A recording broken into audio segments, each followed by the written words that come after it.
I go, I'm putting on. Putting on. Everywhere I go, I'm putting on. Putting on. Everywhere I go, I'm putting on. Where you from? Welcome to Popcorn Sports on the Popcorn Entertainment Network. I'm your host, Mike Kyle, and welcome to yet another episode of why you should root for every team in the NBA for the 2018-2019 season. I, of course, am not alone for this series as we preview the Los Angeles Lakers today. I'm joined by Christian Rivas of the SilverScreenAndRoll.com. He covers the Los Angeles Lakers over there. Christian, go ahead and introduce yourself. How you doing today, man? I'm doing all right. How are you doing? I'm excellent. Long day today, but I'm so happy that we're finally able to knock this out. So my first question for you, and the question I like to ask all of my guests, is how did you become a fan of the Los Angeles Lakers? Well, my journey to hardcore Lakers fandom is kind of an interesting one because, like anybody, you know, that grew up around my time, my age, I was alive during the three-peat and the back-to-back, and I remember the back-to-back especially well, but I wasn't submerged in the team until Steve Nash signed with the Lakers. And it sounds funny in hindsight because of how disastrous Steve Nash's time with the Lakers was. But growing up, Steve Nash was my favorite player and is still my favorite player of all time. Same here. Because I grew up a soccer fan. And he was my connection from soccer to basketball because he was such a huge soccer fan. Mm-hmm. So ever since then, ever since Steve Nash signed with the Lakers, even though he didn't play a ton of games, I never missed a game. And I fell in love with basketball and the sport, and I've been doing this for about 2.5 years now. So you've had an interesting progression from some other Lakers fans who have kind of been in it since the good Kobe years, we'll call it. You kind of got in toward the later half of that. So what's your experience been, and we'll get into this in a few minutes as well, but so far, what has that dynamic been like for you, knowing that you're kind of coming in towards this new era of the Lakers almost? I think, and I think a lot of my friends share this mentality, is you can't go on expecting too much because I think Lakers fans in general have just these ridiculously high expectations for the team. I remember there was a year the Lakers were going in with Jordan Clarkson, D'Angelo Russell, Kobe Bryant, Julius Randle, and Roy Hibbert. And I had people telling me that the Lakers were Western Conference Finals bound. And it's, no matter what team the Lakers put out on the floor, the fans are going to run hard for them. So I'm going to approach this season like any season and, hope the team does well for my sake and the sake of the city of Los Angeles. Absolutely. So let's kind of shift gears now to the general overview of the Lakers. I like to do this segment just to give some fans a little bit of some background history for the team. So they joined the NBA in 1949. They were originally the Minneapolis Lakers. They moved to Los Angeles in the 1960s, but they kept the name the Lakers just during that move, and that they are called the Lakers because Minnesota is the land of 10,000 lakes. Their colors are purple and gold. 60 playoff appearances, 16 championships, with their last being in 2010, and they play in the Pacific Division with Golden State, Sacramento, their crosstown rivals, the Clippers, and the Phoenix Suns.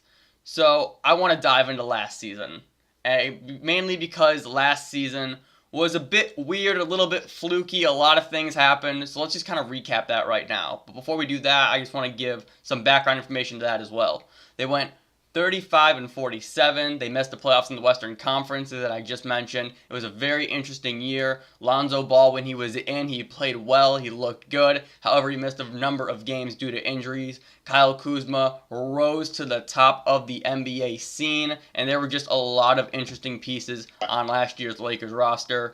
Go ahead, break it down for me. What do you got? Well, I think the thing that derailed the Lakers season, if you will, I mean, I don't think they were ever playoff bound, but I think they were better than their record suggested. And I think a lot of the reason they underperformed last season was the fact that Luke Walton, since he's been with the team, has been given basically a new roster every year, whether it be because of free agent acquisitions or because of the complete overhauls they've done in the draft, acquiring picks, sending picks out. But I think the biggest thing people have to look at when they look at the success of the Lakers last season is how Luke Walton handled Julius Randle, because right away, early in training camp, it was very clear Julius Randle was the best player on the team. But for some reason, Luke Walton, and he's still like this to an extent, but I don't think he'll be bringing LeBron James off the bench this year, for example. But Luke Walton is infatuated with the idea of building units, which is fine.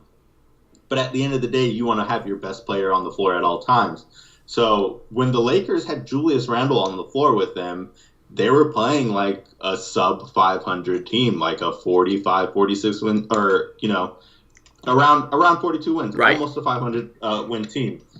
And I think the fact that, that coupled with the fact that Lonzo Ball was off the floor half of the time, you had that incident with Kentavious Caldwell-Pope, where he was going back between, being on the basketball floor and being on arrest.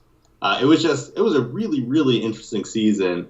But I think it showed, even despite those circumstances, the Lakers have improved 9 wins every season since Luke Walton has been at the helm. And I think that's a great sign. Yeah, I think so too. And I think obviously that win total is going to go up even more this year. But what are your thoughts about, because there was a really interesting dynamic that was also taking place with the Lakers last season, and I kind of touched on it a little bit earlier, and that was the dynamic between Kyle Kuzma and Lonzo Ball. Obviously, Kuzma was drafted later in the draft while Lonzo was the number 2 overall pick. And that kind of shook out a little bit weird because Kuzma just kind of came in and really asserted himself, played well all year round, started turning heads around the league. While, as I said before, Lonzo, while he was in, played well, but he wasn't on the court enough to really establish himself in his rookie campaign. Yeah, and I think a lot of that had to do with, one, Kuzma coming in feeling like he had to prove himself because he was selected with the 25th pick, and he thought he was one of the better players in the draft. As it turns out, he was. Meanwhile, Lonzo was probably one of the most hyped picks we've had in years. And that coupled with the noise he had surrounding his family, most notably LeVar, as everybody knows. And I think that kind of hindered his development in the beginning a little bit. Meanwhile, Kyle Kuzma was able to fly under the radar, at least in the beginning. But like I said, with Lakers fans, as soon as they get a glimpse of hope from a player, they're gonna ride for him as long as they can. So I think last year was a really good example of that, and I imagine we'll see something similar with a few of the rookies the Lakers picked up this offseason. Right, I agree. So with that, that's a great segue that I want to transition into right now, and that's looking at this year's roster. Because this roster right now is just wild from top to bottom. They brought in LeBron James, the best player on planet, to some people the greatest player of all time. Lonzo, as you mentioned, Brandon Ingram, Kuzma, Josh Hart. They brought in, with LeBron, Rajon Rondo, Lance Stevenson, JaVale McGee, Michael Beasley, Caldwell Pope still there. This roster is a wildfire, and I think the majority of NBA fans are eager to see how it plays out. What do you think of this year's Lakers roster? I think there are a few of the pieces they picked up, not just through free agency, but in the draft as well, fit really well with this roster. I think we've seen through the first few preseason games that Rajon Rondo and JaVale McGee are phenomenal fits with this team so far. I mean, if you want a guy that's pushing the pace, you want a guy like Rajon Rondo at the point, somebody that is a really high basketball IQ player, and you pair him with the likes of Lonzo Ball and LeBron James, and to a lesser extent Brandon Ingram, you have guys that can really, really move the ball. And the same could be said of JaVale McGee, but JaVale McGee, for a guy his size, is a really mobile center. And I think those two especially are going to stand out from the rest of the crowd this season. But as far as, I wasn't the biggest fan of the Lance Stevenson signing, just because if Luke Walton's been preaching a system of ball movement and shooting, I don't see how Lance Stevenson fits that, that team mentality beyond games in January where the team can't just get the offense flowing and he can create offense for himself. That's the one guy I think fans should keep an eye on during the season to see if he falls out of the rotation in favor of guys like Shvi Mikhailuk or even Josh Hart, who can play the threesome. Right, I agree. And one of the things that I want to touch on, and you just kind of mentioned one of them, You've mentioned maybe 2 or 3 times already about the rookies that the Lakers brought in. So Steve is one of them from Kansas. Joel Berry is on the training camp roster right now from North Carolina. Moritz Wagner, from Michigan, who is a big, can stretch the floor. He can shoot from the outside as well. What rookie or what young player do you think is really going to try and make their mark, similar to Kuzma, like what he did last year this season? I think Shfi Mykhailiuk for sure, and I think he showed that during Summer League, that he came in. That really, the Lakers made it clear before the draft that they're not afraid to take players that have been in college for a little while. And I know the head of scouting over there, Jesse Buss, said, you look at players like Klay Thompson and Draymond Green, what the Warriors are building over there. Klay Thompson wasn't a one-and-done guy. Draymond Green wasn't a one-and-done guy. Just because these guys spent so many years in college doesn't mean that they're already so close to their ceiling. And I think we've seen that, especially with a guy like Svi, who came out of Kansas, at the prime age of 21 years old. I mean, that's the best case scenario for a senior out of college. So he showed right away that his game was really polished, and I think he's going to have a similar impact. Maybe not to the extent Kyle Kuzma had last year, because as we mentioned, this is a really veteran-heavy team, and he's going to be buried down the rotation a little further. But I think when he gets his opportunity, he's going to shine for them. I'd also throw in Moritz Wagner in there just because he's one of the few bigs that can space the floor on that team. Mm-hmm. But the thing with him is that he suffered this injury in the preseason that I think it's going to take some time for him to work his way into the rotation. And I expect him to spend the greater half of the first half of the season in the G League with the South Bay Lakers. Right. And there's kind of 2 more angles that I want to talk about with this roster. And the first one is the biggest question mark of the Lakers, and that is Brandon Ingram, who across the NBA fandom has such a wide range of opinions surrounding him. There are some people who think he's going to be the next Kevin Durant. There are people that think he's going to be a bust and he's not going to play well. What's your take on Brandon Ingram, and how does he kind of fit into this Lakers roster as it stands right now? With this roster specifically, I think Brandon Ingram is going to flourish because I've always been wary of Brandon Ingram as a first option. Even though he does a lot of things well, he can make plays for others. He's elite at driving to the basket. But at his best, the ace apex of anything Brandon Ingram is going to do in his career is going to be as a secondary guy. And you surround him with playmakers like I said before, Lonzo Ball, LeBron James, Rajon Rondo. You get him anywhere on the floor. And if he continues his upward trajectory from, outside of the paint where he can get his shots to fall, he's going to be borderline unguardable because of his size and his length. Mm-hmm. I think he has a really high ceiling because he does a lot of things really well. The problem with him is that beyond driving to the rim on open looks and flying by guys because he's such a large and mobile guy, is that he doesn't have a refined NBA skill. And I think we're going to find out just how high his ceiling is this year when he's relied on pretty heavily for the bulk of the Lakers offense playing next to LeBron James. Yeah, I agree. And I think the thing with Ingram that's interesting, as you said, it's, his length, his versatility. Specifically, you can put him at multiple spots on the floor. But that is the question mark surrounding him, is what does he do extremely well that you really can't get out of any other guys? I'm looking at his stats right now. I just kind of pulled them up as you were talking. And I don't know specifically how many threes he shot last year, but you're looking at last year, he shot nearly 40% from 3. He shot 39 exactly. And the year before that, his rookie year, he shot 29%. So you saw an uptick in there. And everything else, hell, he averaged 16 points a game last year, where I would classify that as pretty good. And you can just kind of see the numbers slowly start to build up as he's getting more and more comfortable in the NBA scene and on the NBA court.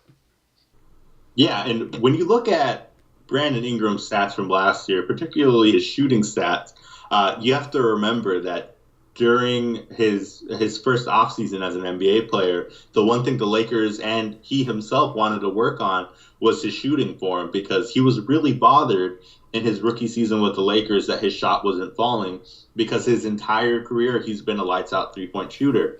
So he worked with the coaching staff on tweaking his shot, and I think the reason he was such a low volume 3-point shooter last season was because he didn't have that confidence yet. But when he did shoot them, as you mentioned, he shot them at a pretty high clip, and I think you'll see that more this season, as he's had basically a whole year to work with that retooled jump shot. And I think definitely it might not be at the same efficient rate, but he'll definitely, I expect him to take more this year. Yeah, was he a bit banged up last year? Because I'm looking at the game log right now, and it has him at 59 games where he shot 105 threes. So it's not like he played a full season and he just shot 100 threes. No, he'd probably be on pace more or less for about 185 or so.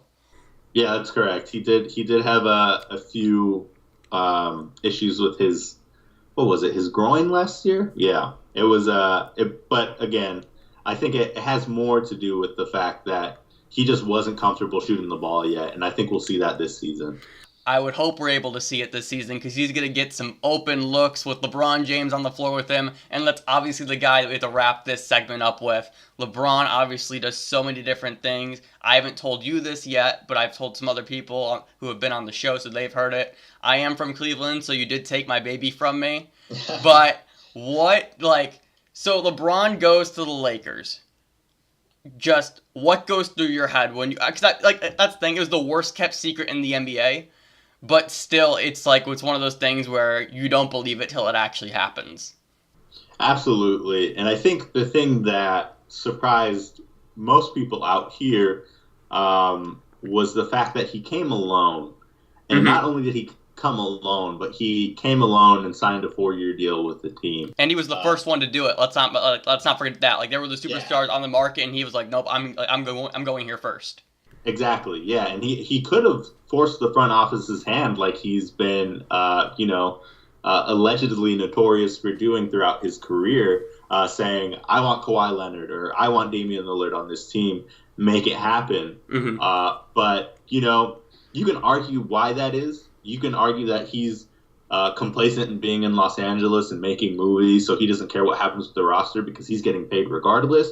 Or you can look at it as he wants to build something for the future. He wants to have something, that maybe they're not going to compete with the Golden State Warriors in the first 2 years he's there. But maybe 3 years down the line, you see Lonzo Ball, Brandon Ingram, and Kyle Kuzma make that leap. He doesn't want to hurt the team's flexibility for building something for the long term, something sustainable like Golden State has. I know it's kind of hard to compare any team to Golden State because they're arguably the greatest basketball team that's ever been assembled. But I think that's LeBron's line of thinking when he signed and when he decided that he wasn't going to make a big deal of not playing with another co-star, at least this year. They'll have an opportunity next summer. Yeah, I think what's interesting there, once you raised that point, it just kind of clicked for me a little bit, because obviously it's widely considered that the Lakers will be competitive, but not overly competitive this season in terms of a season-long aspect. They're not going to beat Golden State in the playoffs. They're not going to beat Houston in the playoffs. Most likely, that is obviously. Anything can happen. But when you're saying that, maybe he's kind of waiting to build up something, I think that's a very interesting take, because we know how great LeBron is as a player and what he can do on the floor. And so you're kind of giving him a cushion, you're letting the other young guys fully develop, so he has to do less in the future. And I think that's just a very interesting thought that he might have had. And I think it's a very good point that you just raised. Yeah, because you look at LeBron's minutes totals going into his 15th year in the league last year. I mean, it was ridiculous. Because I'm one of the few people that look at Cleveland's roster, actually not so much before the trade deadline, but post-trade deadline. Everybody thought that Cleveland didn't deserve to be in the Eastern Conference Finals. To which I say, if you have LeBron James on your team, you have as good of a chance as anybody to be in the finals. Right. But he did have a not shabby supporting cast. I mean, George Hill is a starting caliber point guard in this league. He had an all-star in Kevin Love, a starting caliber center in Tristan Thompson. And I think with him, he didn't have he shouldn't have had to play as many minutes as he did. Agreed. But the guy is just so crazy about winning that he wants that. He wants to be on the floor on those big minutes. He wants to be the guy to make maybe not the last shot in the game, but definitely setting up somebody in the final seconds of the game. And I think the main thing with him this year, and I think the reason he came to LA is to be able to say, like, you know what? This is my 16th year in the league. I know what I'm capable of, but I also know Father Time is undefeated. I need guys that, are going to maybe not carry me, but help me more than my previous team did. And as long as he buys into that mindset, which I'm not sure he does, because like I said before, LeBron James is a really competitive guy. Absolutely. Yeah, absolutely. But if he can at least somewhat buy into that mentality, like, okay, I know what I am. I have to help lift these guys up because these guys got next. Then I think there's the ceiling for the Lakers is very high. I will be sure to forward you a number of clips of LeBron hitting game winners because you said that he'll pass up during that last shot, and I was ready. I just bit my tongue. I'm like, we'll get into this later. So let's shift gears now to the fan base, the fun, the culture surrounding the Los Angeles Lakers. This year, you have all the chaos of all the memes that are going to come out of the season. You have the Kobe versus LeBron dynamic. You have the "we're the Lakers" mentality from Lakers fans. It's a new era. It went from Kobe, post-Kobe, to now LeBron's team. What just rattle off a number of different fun things you're excited for, whatever it is right now, to be a fan of the Los Angeles Lakers?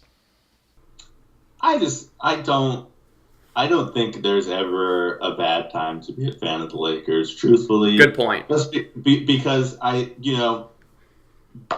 Los Angeles is such a big sports city, and at the top of that, I mean, you can argue that the Dodgers are up there, but at the very top of that is the Lakers, and regardless of who they have on the team, they're gonna fill up, the bleachers at the game. And I think the most important thing to remember this season is just to enjoy the ride, because really it's been 5 seasons since the Lakers have made the playoffs, and it's looking unlikely that the first playoff appearance, if they even make a playoff appearance, I'm confident that they will. I don't think they'll get any higher than the number 5 seed. And even that seems high. Yeah, it is. It's going to take some time. I think I've heard somebody compare them to the way Miami started out when LeBron James first got there, and LeBron had Dwayne Wade and Chris Bosh, so the chances of them figuring it out are higher than the Lakers figuring it out. Yep. But I think you're also looking at LeBron James at a different stage of his career that can, that recognizes what he has to do to help his team win. And if that's playing 40 minutes a night, I mean, that's unfortunate because, like we discussed before, that's we're guessing what he wanted to avoid when he came.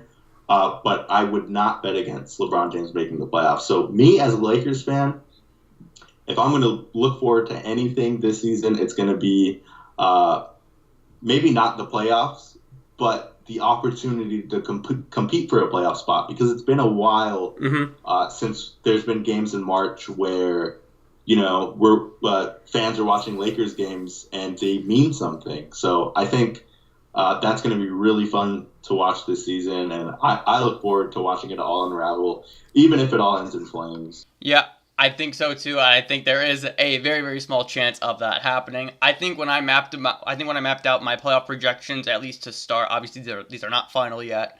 I think I have the Lakers as a 7 seed, which I think is a little bit more realistic. A 7 or 8 seed, like I said, like you mentioned, they'll be battling it out for one of those last playoff spots in the Western Conference. But I want to ask you this. You write for Silver Screen and Roll, which is one of the biggest Lakers online communities there is. So what is your opinion and your view on Lakers fans and your interactions with them as a whole? Because it's different. It's different, like when you are just constantly around the team, you're writing, you're seeing things that other people aren't. So just kind of give me some insight as to what your relationship with Lakers fans is like. Oh, man. That is a really interesting question.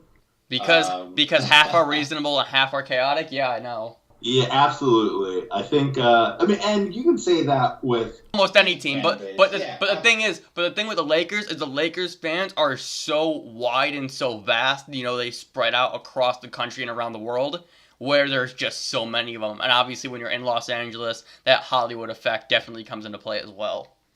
Oh, absolutely. And I think, the biggest thing that I think Lakers fans need to get over right now is the whole Kobe Bryant loyalist mentality.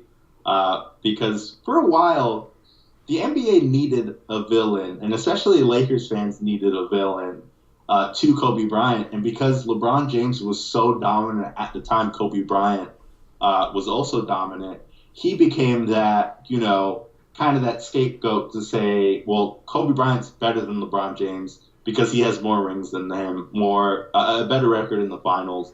And I think some fans are having a really hard time letting that go, which I don't understand because the Lakers have been so bad for such a long time that I don't think fans are in any position to be saying, I don't want him on my team.